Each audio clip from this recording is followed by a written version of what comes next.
இங்கே இருக்கு, இங்கே இருக்கு. நீங்கள் உட்காருங்க. சரி, ஆரம்பிக்கலாம். ஆவிக்குரிய வாழ்வு வாழ்வது எப்படி? ஆவிக்குரிய வாழ்வு வாழ்வது எப்படி?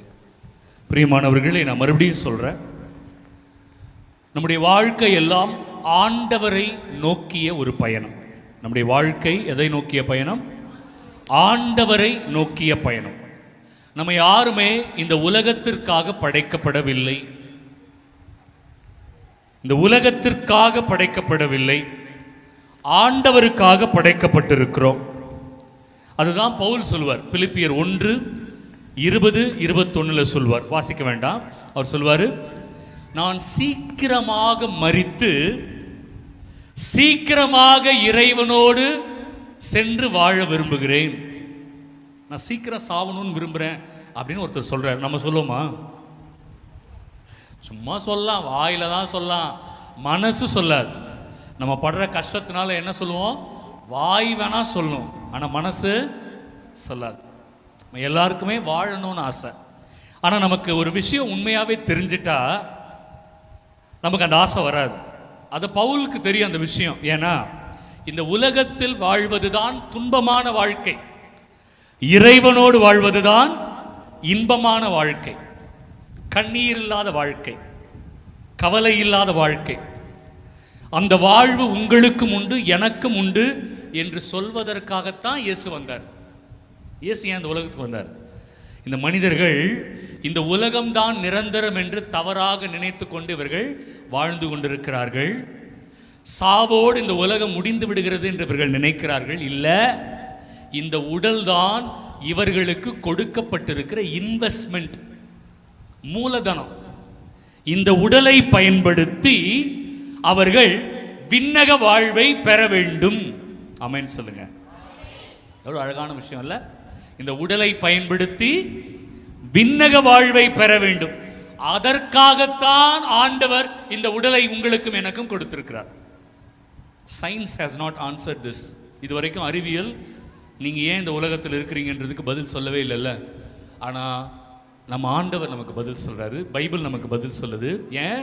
இந்த உடலை பயன்படுத்தி கடவுளோடு வாழ்வதற்கு தகுதி உடையவர்களாக நம்மை மாற்றிக்கொள்வதற்காக ஆண்டவர் இந்த உடலை நமக்கு கொடுத்திருக்கிறார். உரோமையர் 12:1 சீக்கிரம் எடுங்க. உரோமையர் 12:1 வேகமாக எடுங்க பார்ப்போம். சகோதர சகோதரிகளே, உரோமையர் 12:1 சகோதர சகோதரிகளே, கடவுளுடைய இரக்கத்தை முன்னிட்டு உங்களை வேண்டுகிறேன் கடவுளுக்கு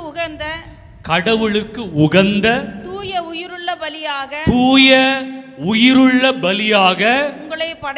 உங்கள் உடலை படையுங்கள். போதுமா? உங்கள் உடலை கடவுளுக்கு எப்படி கொடுக்கணுமா? தூய உயிருள்ள பலியாக கடவுளுக்கு உங்கள் உடலை படையுங்கள். இதுதான் கடவுள் விரும்புகிற உண்மையான காணிக்கை. என் உடம்பு தான் ஆண்டவருக்கு நான் உயிருள்ள பலியாக ஒப்பு கொடுக்கணும். ஏன்னா இந்த உடல் தான் தூய ஆவியானவர் வாழும் ஆலயம். இந்த ஆலயத்தை ஒப்பு கொடுப்பதற்காகத்தான் ஆண்டவர் என்ன சொல்றாரு? இந்த ஆலயம் பரிசுத்தமாக இருக்கணும், கடவுளுக்கு ஒப்பு கொடுக்கணும்னா இந்த ஆலயத்தில் என்ன வேணும்? தூய ஆவியானவர் இருப்பார். இல்லைன்னா யார் இருப்பா ஃபாதர்? நான் நிறைய இடங்களில் போதிச்சிருக்கேன், மக்களுக்கு சொல்லி கொடுத்துருக்கேன். உடம்புல பிசாசு தான் இருக்கும். ஆவியானவர் இல்லைன்னா யார் இருப்பா? சொல்லுங்க. கொஞ்சம் வெக்கப்படாமல் சொல்லுங்க பாப்பா, கொஞ்சம் பயப்படாமல் சொல்லுங்க. ஆவியானவர் இல்லைன்னா யார் இருப்பா? இப்போ ஆவியானவர் இருக்கிறாரா இல்லையான்னு தெரியலையே. அப்படி ஒருவேளை ஆவியானவர் இல்லைன்னா ஒன்றும் பண்ண முடியாது இல்லையா? அப்போ ஆவியானவர் உடம்பை விட்டு போவாரா? போவார். எங்கே போட்டிருக்கு தெரியுமா? 1 சாமுவேல் 16 எடுங்க எல்லாரும். 1 சாமுவேல் 16 13 1 சாமுவேல் 16:13. சீக்கிரம். 1 சாமுவேல் 16:13 தொடர்ந்து 13 ஆமாங்க. உடனே சாமுவேல் என்னை 14 வாசிங்க. ஆண்டவரின் ஆவி, ஆண்டவருடைய ஆவியானவர் சவுலினுடைய உடலை விட்டு நீங்கினார். கவனிச்சிங்களா? ஆண்டவருடைய ஆவியானவர் சவுலோட உடம்புல இருக்கார். முதல்ல ஆண்டவர் சவுலை தான் அபிஷேகம் செய்கிறார். இஸ்ரவேல் நாட்டுக்கு அரசனா சவுலை தான் அபிஷேகம் செய்கிறார். அபிஷேகம் செய்யும் போது உடம்புக்குள்ள யார் வரா? ஆவியானவர் வரார் இல்லையா? இப்போ இந்த வசனத்தில் என்ன போட்டிருக்கு? ஆண்டவருடைய ஆவியானவர் சவுலின் உடலை விட்டு நீங்கினார். வெளில போயிட்டார், உடம்புல இருந்து வெளில போயிட்டார். வாசிங்க ஐயா. ஆண்டவர் அனுப்பிய தீ ஆவி அவரை கலக்கமுற செய்தது. உடனே அவனுக்குள் வந்து அவனை கலக்கமுற செய்தன. ஆவியானவர் வெளியில போன அடுத்த செகண்ட் யாருங்க உள்ள வந்தா? தீ ஆவி. சத்தமா சொல்லுங்க. தீ ஆவி. உடம்புக்குள்ள ஒருத்தர் இருப்பார், தூய ஆவியானவர் இருப்பாரு. அப்படி இல்லைன்னா அவ்வளவுதான். இப்போ இங்க எத்தனை பேர்கிட்ட யார் இருக்கிறா தெரியாது. யாருக்கு தெரியும்? ஆண்டவருக்கு மட்டும்தான் தெரியும் இல்லையா? மனுஷங்களாக நமக்கு தெரியாது. தூய ஆவியானவர் ஏன் சவுலோட உடம்பு விட்டு போனார் தெரியுமா? சவுலுக்கு தாவீது மேல பொறாம. சவுலுக்கு தாவீது மேல பொறாம, கெட்ட புத்தி, கெட்ட எண்ணம், பாவ சிந்தனை சவுலுக்கு வந்தவுடன் சவுலினுடைய உடலை விட்டு தூய ஆவியானவர் வெளியேறினார். போதுமா? உள்ள இருக்கவே மாட்டார். இந்த உடம்புல கெட்ட புத்தி என்னைக்கு வருதோ அன்னைக்கு உடம்புக்குள்ள யார் இருக்க மாட்டா? இருக்க மாட்டாரா? அதனால தான் நான் சொன்னேன், வெளியில் அக்கிரமம் செய்கிறவன், அநியாயம் பண்ணுறவன் ஆண்டவருடைய சன்னிதானத்தில் அபிஷேகம் நிறைந்தவர்கள் போல பேசினால் அது எவ்வளவு பெரிய அபத்தம், அது எவ்வளவு பெரிய பொய், ஆவியானவருக்கு எதிரான எவ்வளவு பெரிய பாவம் அது இல்லைங்களா? ஆண்டவர் சொல்லியிருக்கிறாரு, எந்த பாவத்தை வேணா நான் மன்னிச்சிருவேன், தூய ஆவியானவருக்கு எதிரான பாவத்தை மட்டும் மன்னிக்கவே மாட்டேன் இல்லையா? சொல்லியிருக்கிறார். அப்போ அக்கிரமம் செய்துவிட்டு தன்னிடம் ஆவியானவர் இருப்பதாக ஒருவர் சொல்ல முடியாது. இப்போ என்ன ஃபாதர் பண்ணலாம்? ஆவியானவர் வந்துட்டார்னா என்ன பண்ணுவாரு? எடுங்க, யோவான் 16வது அதிகாரம். யோவான் 16வது அதிகாரம் எடுத்துக்கோங்க. 8வது வசனத்திலிருந்து யாராவது வாசிங்க. ஆவியானவர் என் உடம்புல இருக்கிறார்னா இதெல்லாம் அறிகுறி. இதெல்லாம் இருந்ததுன்னா நம்ம உடம்புல யார் இருக்கிறா? ஆவியானவர் இருக்கிறார்னு அர்த்தம். இந்த அறிகுறி இல்லைன்னா உடம்புல ஆவியானவர் இல்லைன்னு அர்த்தம். சரியா? இப்ப பார்க்கலாம் என்னென்ன அறிகுறி. யோவான் 16:8வது வசனத்திலிருந்து, அவர் என் உடலுக்குள் வந்த பிறகு பாவம் நீதி தீர்ப்பு ஆகியவை பற்றி இந்த உலகினர் கொண்டுள்ள கருத்துக்கள் தவறானவை என எடுத்து காட்டுவார். இந்த உலகத்தினர் கொண்டிருக்கிற கருத்துகள் தவறானதுன்னு எனக்கு சுட்டி காட்டுவார். கைகளை தட்டி முதல்ல நன்றி சொல்லுங்க. ஆவியானவர் உடம்புல இருக்கிற, நல்லா தட்டுங்க, சத்தமே கேட்கல, இன்னும் நல்லா கொஞ்சம் உற்சாகமா, கை வலிக்கணும். தேங்க்யூ.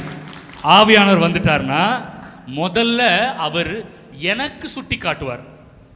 என் உடம்புல ஆவியானவர் இருந்தார்னா எனக்கு என்ன தெரியுமா சுட்டி காட்டுவார்?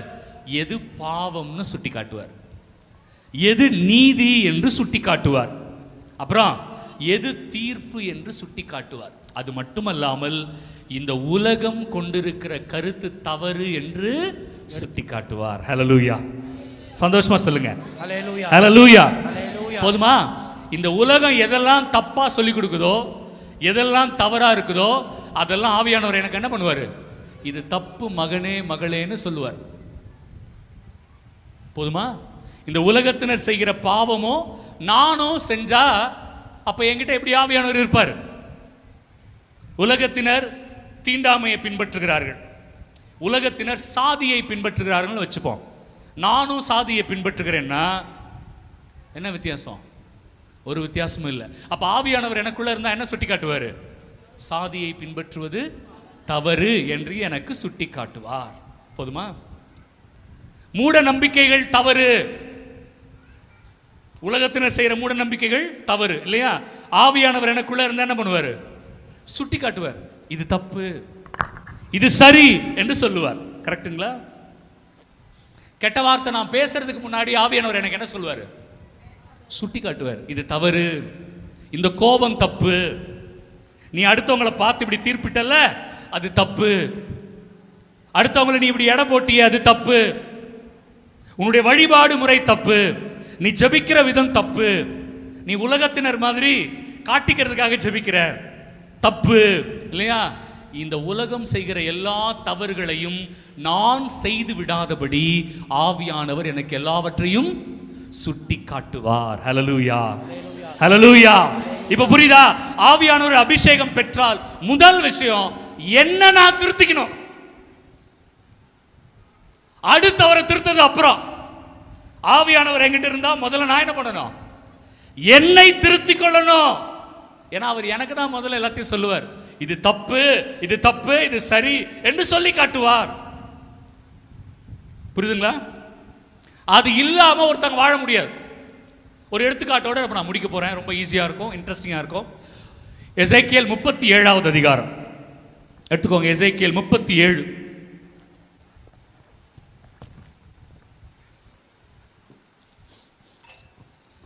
பத்து லிட்டர் தண்ணி குடிச்சாலும் 15 லிட்டர் வேர்வை வருது இல்ல? வந்துகிட்டே இருக்கு. தண்ணி குடிச்சுக்கிட்டே இருக்கோம், வேர்வை வந்துகிட்டே இருக்கு. பரவாயில்ல, நல்லதுதான் ஒரு விதத்தில். எடுத்துக்கிட்டீங்களா? எசேக்கியேல் 37. உலர்ந்த எலும்புகளின் பள்ளத்தாக்கு. என்ன இருக்கு? உலர்ந்த எலும்புகளின் பள்ளத்தாக்கு. கேள்விப்பட்டிருக்கிறீங்களா? இந்த வசனம் கேள்விப்பட்டிருக்கிறீங்களா? கவனிக்கிறீங்களா? உலர்ந்த எலும்புகளின் பள்ளத்தாக்கு. பள்ளத்தாக்குனா பள்ளம் நினைச்சுக்காதீங்க. பள்ளத்தாக்குக்கு இங்கிலீஷ்ல என்ன தெரியுமா பேரு? வேலி. வேலி, சரியா? வேலி. வேலினா என்ன ஃபாதர்? இந்த பக்கம் ஒரு மலை, அந்த பக்கம் ஒரு மலை, அது ரெண்டுக்கும் நடுவில் இருக்கிற சமவெளின்னு சொல்லுவாங்க தமிழ்ல. தமிழ்ல என்னது? சமவெளி. சமவெளிக்கு தான் இங்கிலீஷ்ல வேலி. அது இன்னொரு வார்த்தையில் சொல்லணும்னா பள்ளத்தாக்கு. எங்கிருந்து பள்ளத்தாக்கு? மலையிலிருந்து பார்த்தா அது பள்ளத்தாக்கு. ஆனால் அது பள்ளத்தாக்குனா பள்ளம் இல்லை, ரெண்டு மலைகளுக்கு நடுவே இருக்கிற சமவெளி. ஞாபகம் வச்சுக்கோங்க, சரியா? இங்க ஆண்டவருடைய ஆவியானவர் இறைவாக்கினர் எசேக்கியேலை இந்த பள்ளத்தாக்குக்கு தூக்கிட்டு போறார். அப்படியே தூக்கிட்டு போறார். ஐயா கவனிக்கிறீங்களா? சூப்பர். ஒரு ரீசெண்டாக ஒரு பாஸ்டர் சொன்னார், என்னோட ஆண்டவருடைய ஆவியானவர் என்னை அப்படியே பரலோகத்திற்கு எடுத்து சென்றார் அப்படின்னு. ஆண்டவருடைய ஆவியானவர் எங்கே கூட்டு போனாராம்? பரலோகத்துக்கு போனாராம். சரி விடு, அவங்கவுங்க இஷ்டத்துக்கு ரீல் விடட்டும், நம்ம அதுக்குள்ளெல்லாம் போக வேண்டாம். நம்ம அந்த மாதிரி ஒரு பொழுதும் ஆவியானவருடைய காரியத்தில் போயே சொல்லக்கூடாது, சரிங்களா? ஏன்னா நிறைய பேர் நம்மளை புனிதராக காட்டிக்கொள்வதற்காக நான் இப்படி காட்சி பார்த்தேன், நான் இப்படி காட்சி கண்டேன், இப்படி பரலோகத்துக்கு போனேன்லாம் சொல்லுவாங்க. அப்படிலாம் நம்ம ஒரு பொழுதும் போய் சொல்லவே கூடாது. அப்படி சொன்னால் அது நல்லதில்லை, சரிங்களா? ஓகே, நல்லா கவனிங்க. ஆண்டவருடைய ஆவியானவர் எசேக்கியேலை அந்த பள்ளத்தாக்குக்கு தூக்கிட்டு போறார். ஓகேவா? என்ன நடக்குது வாசிங்க. ஆண்டவரின் ஆற்றல் என் மீது இறங்கியது. அவர் என்னை தம் ஆவியால் தூக்கி கொண்டு போய் பள்ளத்தாக்கின் நடுவில் நிறுத்திட்டார். அங்கே எலும்புகள் மிகுதியாக கிடந்தன. அங்கே எலும்புகள் மிகுதியாய் கிடந்தன. அவர் சாதாரண எலும்பு இல்ல, உலர்ந்த எலும்பு. பிரியமானவர்களே, ஏன் அந்த இடத்துல அந்த வார்த்தை போடப்பட்டிருக்குதுன்னு ரொம்ப முக்கியம். ஏன்னா நம்ம எலும்புக்குள்ள மஜ்ஜைன்னு ஒன்று இருக்கும், தெரியும்ல? நீங்கள்லாம் ஆட்டுக்கறியை சாப்பிட்டது இல்லையா? கோழிக்கறியெல்லாம் சாப்பிட்டது இல்லையா?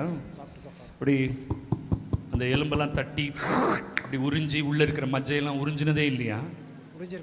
உங்க மூஞ்சிங்கெல்லாம் பார்த்தா என்னமோ ஏதோ வேற ஏதாவது வேற கிரகத்திலேருந்து வந்தவங்க மாதிரி இருக்கிறீங்க. சாப்பிட்ருக்கிறீங்க தானே? அது உள்ள ஒன்று இருக்குல்ல, மஜ்ஜை. டேஸ்ட்டாக இருக்கும்ல, அது நல்லா டேஸ்ட்டாக சாஃப்டாக அப்படி உறிஞ்ச உடனே வந்துடும். அப்படி அப்புறம் ஓட்டையெல்லாம் பார்க்கலாம். எலும்பு அதுக்கு ஒரு உயிர் இருக்கிற ஒரு பகுதி வந்து மஜ்ஜை இல்லையா? மஜ்ஜை பகுதின்னு சொல்லுவாங்க. அந்த மஜ்ஜை பகுதியும் இல்லை. அந்த எலும்பு எந்த அளவுக்கு காஞ்சிருக்கு அப்படின்னா, அந்த எலும்புல என்ன இல்லை? மஜ்ஜையே இல்லை, உள்ள எதுவுமே இல்லை, அப்படி காஞ்சி கருவாடா கிடக்குது. அதனால தான் அந்த வார்த்தையை ரொம்ப தெளிவாக பயன்படுத்துறாங்க, உலர்ந்த எலும்பு. உலர்ந்த எலும்பு, உள்ள என்னவே இல்லை, மஜ்ஜையே இல்லை. அதற்கு வாழ்வு வருவதற்கான எந்த வாய்ப்புமே இல்லை, இல்லையா? அந்த மாதிரி இடத்துல கொண்டு போய் ஆண்டவர் எசேக்கியேலை நிறுத்துறார். வாசிங்கம்மா. அங்கே எலும்புகள் மிகுதியாக கிடந்தன, மிகுதியாக இருந்தன. அவர் அவற்றை சுற்றி என்னை நடத்தி சென்றார். ஆண்டவர் அந்த எலும்பு சுத்தி நடத்துறார், எசேக்கியேலை சுத்தி கூட்டிட்டு போறார். அங்கே பள்ளத்தாக்கின் அடியில் மிக பல எலும்புகள் கிடந்தன. மிக பழைய எலும்புகள் எல்லாம் கிடந்தன. அவை மிகவும் உலர்ந்தவையாய் இருந்தன. மிகவும் உலர்ந்தவையாய் இருந்தன. எல்லாம் காஞ்சு போயிருந்தன. ஓகே, அப்புறம் அவர் என்னிடம், மானிடா, அவர் கேட்கிறார். யார் கேட்கிறா? கடவுள் எசேக்கியேல் இறைவாக்கினரை பார்த்து இந்த கேள்வி கேட்கிறார். சரியா? கடவுளுக்கு தெரியாத பதில் ஒன்று இருக்காங்க, இருக்கா? கடவுளுக்கு பதில் தெரியாமையா கேட்கிறார் எசேக்கியேல் கிட்ட? இல்ல, எசேக்கியேலுடைய நம்பிக்கை எப்படி இருக்குன்னு தெரிஞ்சுக்க கேட்கிறார். யாரோட நம்பிக்கை? எசேக்கியேலோட நம்பிக்கை, இல்லையா? ஆண்டவர் உங்களையும் என்னையும் பார்த்த அந்த கேள்விதான் நம்ம இறுதியா ஜெபிக்கும் போது கேட்க போறார். மானிடா, வாசிங்க. மானிடா, இந்த எலும்புகள் உயிர் பெற முடியுமா? இந்த எலும்புகள் உயிர் பெற முடியுமா? சூப்பரான கேள்வி என்று கேட்டார். நல்லா கவனிங்க. பார்க்கறாரு, எசேக்கியேலை பார்த்து கேட்கிறாரு, மானிடா, நீ பார்க்குற இந்த காஞ்சி போன எலும்புகள் இருக்கு இல்லையா, இந்த எலும்புகளுக்கெல்லாம் உயிர் வருமா அப்படின்னு கேட்குறாரு. இப்போ எசேக்கியேலுக்கு நல்லா தெரியும் அந்த எலும்புகளுக்கு உயிர் வராது. அந்த எலும்புகளுக்கு உயிர் வராது என்று யாருக்கு நல்லா தெரியும்? எசேக்கியேலுக்கு நல்லாவே தெரியும், இல்லையா? மனித அறிவுக்கு நல்லாவே தெரியும். ஏன்னா எலும்புல மச்சை கூட இல்லை, எல்லாமே போயிடுச்சு. இனிமே அந்த எலும்புக்கு உயிர் வருது அதற்கான வாய்ப்பே இல்லை. இப்போ எசேக்கியேல் என்ன பதில் சொல்ல விரும்புகிறார் தெரியுமா ஆண்டவர்கிட்ட? ஆண்டவரே, எல்லாமே காய்ந்து போய் உறைந்து போய் இருக்கிற இந்த எலும்புகளுக்கு உயிர் வராது என்று உமக்கு தெரியுமே. இதுதான் எசேக்கியேலோட பதிலா இருந்திருக்கணும். எசேக்கியேல் இந்த பதிலை தான் சொல்ல விரும்புகிறார். ஆனா அவர் கொஞ்சம் சென்சார் பண்ணிடுவார், ஃபுல்லா சொல்ல மாட்டார் ஆண்டவர்கிட்ட. பார்க்கலாமா பைபிள் என்ன போட்டிருக்குன்னு பார்க்கலாமா? வாசிங்க. நான் தலைவராகிய ஆண்டவரே உமக்கு தெரியுமே. அந்த பதில் என்ன சொன்னாரு? உமக்கு தெரியுமே. சத்தமா சொல்லுங்க. உமக்கு தெரியுமே. உமக்கு தெரியுமே அப்படின்னா அவர் என்ன சொல்ல வர்றாரு? உமக்கு தெரியுமே ஆண்டவரே என்ன சொல்ல வர்றாரு? உமக்கு தெரியுமேன்றார்ல, அப்படின்னா அவர் என்ன சொல்ல வர்றாரு? உம்மால முடியும். அப்படி கிடையாது. இந்த எலும்புகளுக்கு உயிர் வராது என்று உமக்கு தெரியுமே. புரியுதுங்களா? பதில் புரியுதுங்களா? ஆனா அதை சொல்ல பயப்படுறார். தெய்வ பயம். ஆண்டவரால் முடியாதுன்னு ஒண்ணுமே இல்லை. ஆனாலும் எசேக்கியேல் என்ன பதில் சொல்ல விரும்புறாரு? இந்த எலும்புகளுக்கு உயிர் வராது என்று உமக்கு தெரியுமே. இதான் பதில். ஆனா அவர் ஷார்ட்டா என்ன சொல்றாரு ஆண்டவர்கிட்ட? உமக்கு தெரியுமே. உமக்கு தெரியுமே ஆண்டவரே. உங்களுக்கு தெரியாத ஆண்டவரே? எப்படி சொல்லுவாங்க தெரியுமா? உமக்கு தெரியுமே ஆண்டவரே வராதுன்னு. அப்பதான் ஆண்டவர் பாருங்க அழகா ஒரு பதில் சொல்வார். வாசிங்க.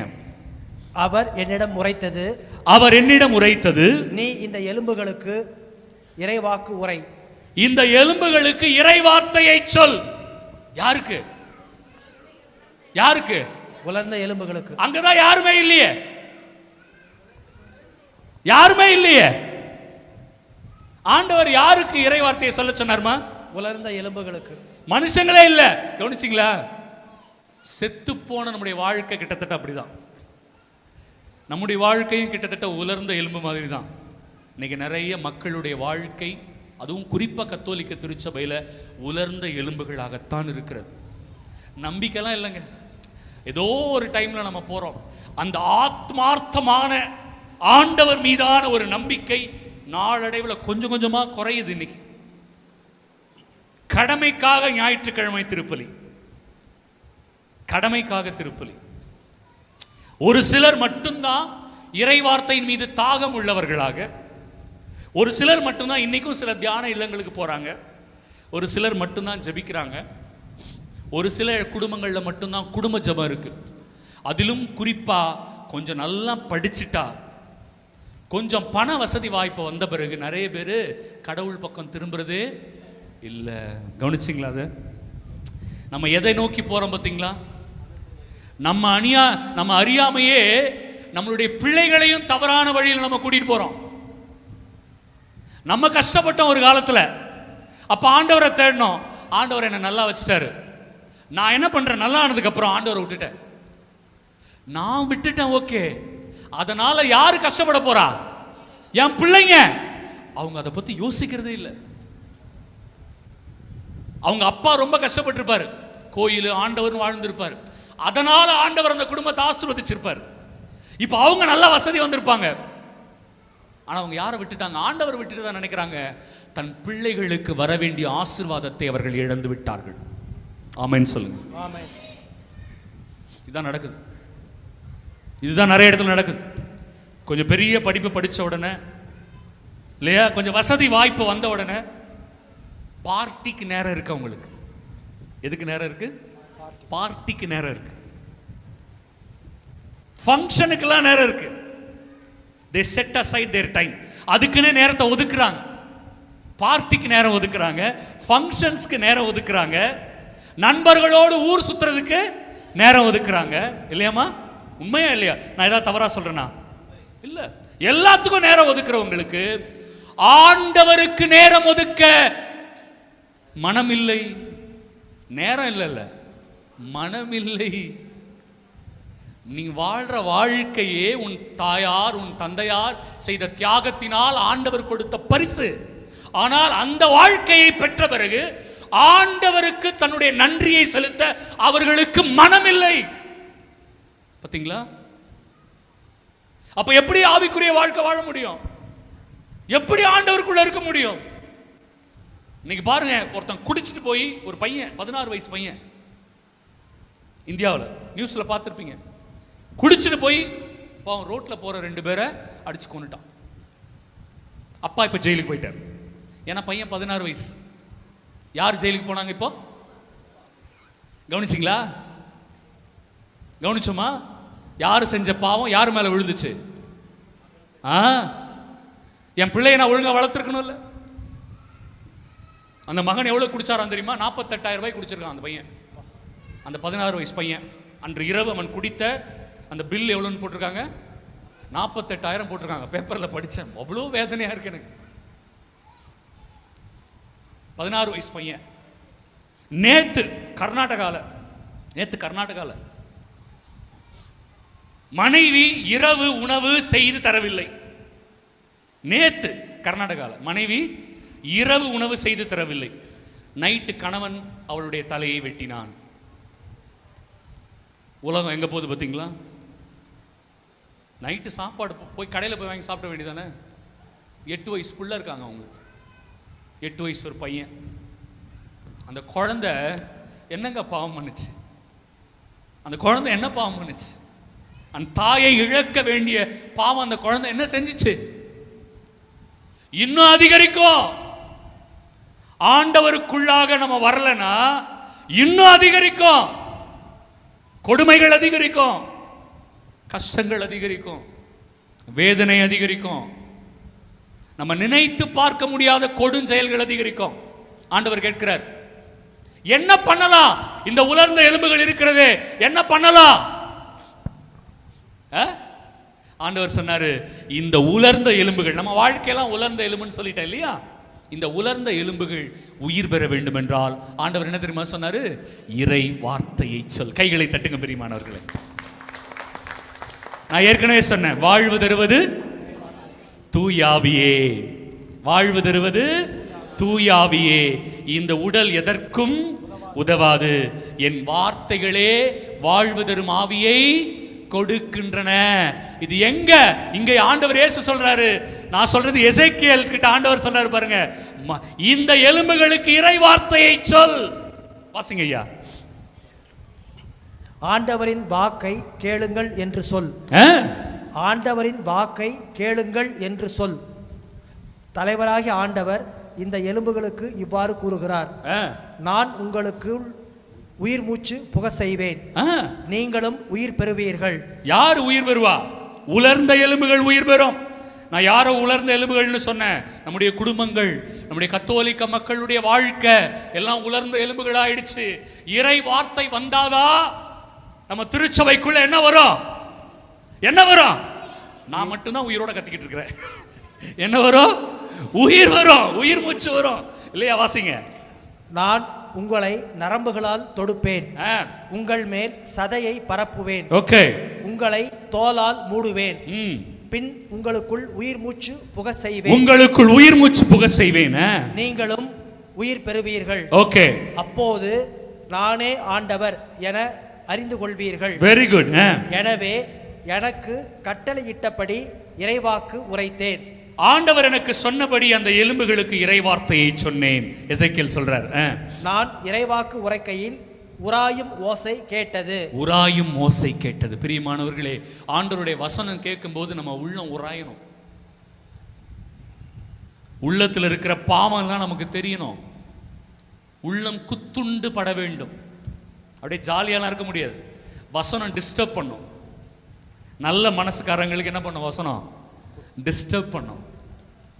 ஒண்ணுமே பண்ணல, எது மேலேயோ மழை பெஞ்சதுன்னு சொல்லுவாங்களே, ஏர்மமாடா, சரி ஓகே இல்லையா? சில பேர் வசனம் சொல்லும் போது ஒண்ணுமே ஆகாது. நோ, வசனம் சொல்லும் போது டிஸ்டர்ப் ஆகணும். வசனம் என்ன பண்ணணும்? உலுக்கணும். உள்ளம் பற்றி எரிய செய்யணும். ஏசு எம்மாஸ் அந்த போயிட்டு இந்த சீடர்களோட போனாரு. அப்ப அந்த இறை வசனத்தெல்லாம் சொன்னாரு. அவங்க இயேசுவை பார்த்ததுக்கு அப்புறம் இயேசு மறைஞ்சிருவார்ல, அப்ப அவங்க ரெண்டு பேரும் என்ன சொல்லிப்பாங்க? அவர் நம்மோடு இறை வார்த்தையை சொன்ன பொழுது நமது உள்ளம் பற்றி எரியவில்லையா? வசனத்தை கேட்கும் போது உள்ளம் எப்படி இருக்கணும்? பற்றி எரியணும். நம்ம தூங்குறோம் வசனம் கேட்கும்போது, சொல்லு எங்க பத்தி எரியுது? ஒன்னும் எரிய மாட்டேங்குது, ஒன்னும் டிஸ்டர்ப் ஆக மாட்டேங்குது. அவ்வளோ ஆர்வம் இல்லை. நம்ம 10 நாள் சாப்பிடாதவன் முன்னாடி பிரியாணி, நண்டு, எறா வறுவல், நம்ம லைட்டா வஞ்சரம் வறுவல் அப்படிலாம் அப்படி லைட்டா முன்னாடி வைங்களேன். 10 நாள் சாப்பிடல, முன்னாடி உள்ள ஐட்டம் வச்சுட்டீங்க, எப்படி இருக்கும் மூஞ்சு? இப்ப வருது பார்த்தீங்களா? அந்த மூஞ்சு தான் இல்லையா? இறை வசனம் கேட்கும்போது மூஞ்சி அப்படி இருக்கணும். அப்படி இருக்கணும் மூஞ்சி. நான் தான் சாகணும் அப்படி ஏன் தான் புரியுது. பாதி வெயில் காரணம் தான், இல்லைன்னு சொல்லலை. ஆனாலுமே நம்ம முகம் எப்படி இருக்கணும்? ஆண்டவருடைய வசனம் கேட்கும்போது அது இல்லையே. இறை வார்த்தையை உரைத்தேன். வாசிங்கய்யா. ஒவ்வொரு எலும்பும் தனக்குரிய எலும்புடன் சேர்ந்து கொண்டது. ஒவ்வொரு எலும்பும் தனக்குரிய எலும்போடு போய் ஒட்டி கொண்டது. நான் பார்க்கையிலேயே அவற்றில் நரம்புகள் ஏற்பட்டு, நான் பார்த்து கொண்டிருக்கும் பொழுதே நரம்புகள் ஏற்பட்டு, சதை தோன்றி தோல் அவற்றின் மேல் மூடியது. ஆனால் அவற்றில் உயிர் இன்னும் வரவில்லை. வரல. நம்மள மாதிரி தான் எல்லாம் வந்துருச்சு. என்ன வரல? என்னம்மா வரல? உயிர் வரல, முடியல. ஐயோ, இப்ப ஆண்டவர் மறுபடியும் சொல்லுவார் பாருங்க, வாசிங்க. பின்னர் அவர் என்னிடம் உயிர் மூச்சுக்கு இறைவாக்கு உரை. உயிர் மூச்சுக்கு நீ மறுபடியும் இறைவார்த்தையை சொல். முதல்ல உடலுக்கு இறைவார்த்தை சொல்ல சொன்னார்ல, இப்ப உயிர் மூச்சுக்கு என்ன சொன்னாரு? இறைவார்த்தை சொல். அதனாலதாங்க அடிக்கடி படிக்கணும், அதனாலதான் அடிக்கடி வாசிக்கணும். அடிக்கடி நமக்கு தான் போயிடுதே மூச்சு. ஐயோ டயர்டாயிடுறோம். உடனே நம்மளுடைய புத்துணர்ச்சி செய்யறதுக்கு என்ன பண்ணணும்? இந்த ஆன்மாவிற்கு புத்துணர்வு கொடுக்கறதுக்கு என்ன பண்ணணும்? இறை வார்த்தை தான் ஒரே மருந்து. இதை எங்க நம்ம மதிக்கவே மாட்டோமே. வாசிங்க. மானிடா இறைவாக்கு உரைத்து உயிர் மூச்சிடம் சொல். இறைவாக்கு உரைத்து உயிர் மூச்சிடம் சொல். தலைவராகிய ஆண்டவர் கூறுவது இதுவே, 4 காற்றுகளில் இருந்தும் உயிர் மூச்சே வா, நீ வந்து கொலையுண்ட இவர்களுக்குள் புகு. ஓகே. அப்பொழுது இவர்கள் உயிர் பெறுவர். எனவே அவர் எனக்கு கட்டளையிட்டவாறு இறைவாக்கு உரைத்தேன். இறைவார்த்தையை அவர்களுக்கு சொன்னேன். உடனே அவர்களுக்குள் உயிர் மூச்சு புகுந்தது. உயிர் மூச்சு. யாருடைய உயிர் மூச்சு அது? கடவுளுடைய உயிர் மூச்சு. யாருடைய உயிர் மூச்சு? கடவுளின் உயிர் மூச்சு. யாருடைய உயிர் மூச்சு? கடவுளின் உயிர் மூச்சு. சத்தமா சொல்லுங்க. கடவுளின் உயிர் மூச்சு. கடவுளுடைய உயிர் மூச்சு புகுந்தது. ஏன் இது எதை வச்சு சொல்லலாம்? ஆதாம்க்குள்ள யார் ஊதுனா? ஆண்டவர். அவனை மண்ணிலிருந்து எடுத்துட்டு ஆண்டவர் என்ன பண்ணாரு? தன்னுடைய உயிர் மூச்சை அவனுக்குள் ஊதினார். கரெக்டா? இங்கேயும் அதான் நடக்குது. ஆண்டவருடைய உயிர் மூச்சு புகுந்தது. அப்புறம் அவர்கள் உயிர் பெற்று கால் ஊன்றி மாபெரும் படைத்திரள் போல் மிகப்பெரிய படை வீரர்களாக எழுந்து நின்றார்கள். ஆண்டவருடைய உயிர் மூச்சுனா என்னன்னு தெரியுமா? பரிசுத்தாவி. ஆண்டவருடைய உயிர் மூச்சு தான் பரிசுத்தாவி. இது எங்க ஃபாதர் சொல்லி இருக்காங்க? யோவான் 20வது அதிகாரம் எடுங்க.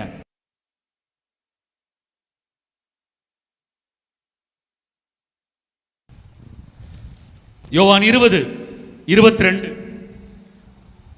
இதை சொன்ன பின் அவர் அவர்கள் மேல் ஊதி, இயேசு அவர்களுக்கு சொல்றார், பூட்டிய வீட்டுக்குள்ள இருக்கிற சீடர்களை பார்த்து சொல்றார், உங்களுக்கு சமாதானம் அப்படின்னு சொன்னதுக்கு அப்புறம் அவர்கள் மீது தன் மூச்சை ஊதுகிறார். யார் ஊதுறா? இயேசு. இயேசு தன் உயிர் மூச்சை ஊதுறார். ஊதுனதுக்கு அப்புறம் இயேசு சொல்றாருமா, வாசிங்க. அவர்கள் மேல் ஊதி தூய ஆவியை பெற்றுக்கொள்ளுங்கள். கை தட்டுங்க. போதுமா? இயேசு என்ன பண்ணாரு? உயிர் மூச்சை ஊதி என்ன பெற்றுக்கொள்ளுங்கள்னு சொன்னாரு? தூய ஆவியை பெற்றுக்கொள்ளுங்கள். அங்க ஆண்டவருடைய உயிர் மூச்சு இறை வார்த்தையை சொன்ன பொழுது அவர்களுக்குள் புகுந்தது. கரெக்டா? யோவான் 6:63, நான் கூறும் வார்த்தைகளே உங்களுக்கு தூய ஆவியை கொடுக்கின்றன. போதுமா? அப்ப அபிஷேகம் ஆவியானவர்னு சொன்னா எங்க இருந்துங்க வரணும்? சத்தமா சொல்லுங்க. இறை வார்த்தை. கரெக்டா? அப்ப யாராவது உங்ககிட்ட வந்து உங்களை ஏமாத்துனாங்கன்னா